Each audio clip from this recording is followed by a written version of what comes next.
वर्dsworth ने क्या खूब कहा था कि nature is an eternal mother. कुदरत एक ऐसी चीज़ है जिसके करीब जाने से आपको सुकून, इत्मीनान और फ़रहत का एहसास होता है।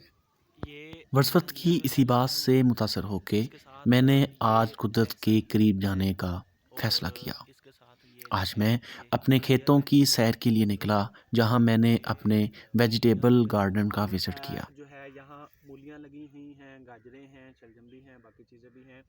तो मैं एक जो है वो मूली आपको यहाँ से निकाल के दिखाता हूँ।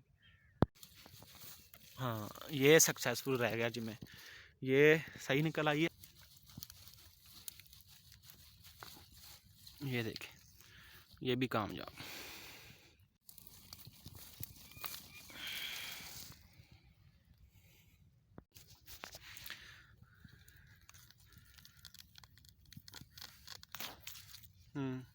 मोइज दिखाओ।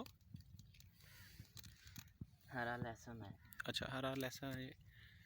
कुदरत के करीब गुजारे हुए चंद लम्हात आपको अपनी ज़ात से मिलवा देते हैं और खुशी का एक अजब एहसास दिलाते हैं। मोइज ने ये धनिया वगैरह और ये मूलियाँ, मैं भी मज़ीद मूलियाँ जो है वो निकाल रहा हूँ। हाँ, कुछ छोटे शलजम है जी, और अभी ये छोटे हैं, बिल्कुल छोटे छोटे से, जैसा कि ये बिल्कुल छोटा सा है अभी।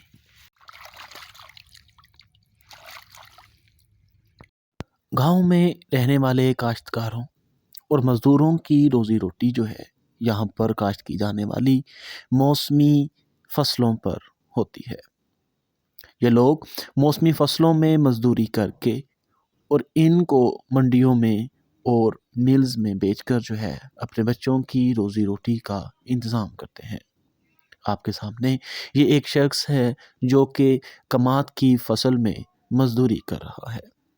इसके कुछ बच्चे हैं जिनकी रोज़ी रोटी के लिए ये सुबह से शाम तक जो है ये गन्ने जो है उन्हें छीलता है, फिर उन्हें बांधता है और फिर ये इस तरीके से उन्हें इस तरीके उठाकर से जो है उठाकर वो एक ले जाना है। स्टॉक में लगा देता है।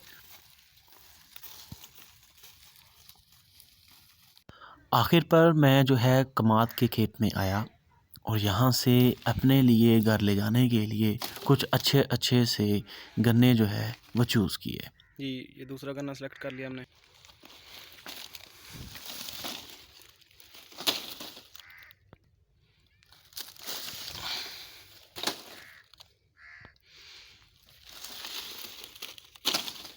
गन्ने जो हैं हमने सेलेक्ट किए हैं और ये हम अपने साथ लेके जाएंगे। जी, तो यही था हमारा आज का व्लॉग और उम्मीद है आपको मेरा ये व्लॉग जो है वो बेहद पसंद आया होगा। अगर ये वीडियो आपको अच्छी लगी है तो इसे अपने दोस्तों में शेयर कीजिए। अपना बहुत सारा ख्याल रखिए। अस्सलाम वालेकुम।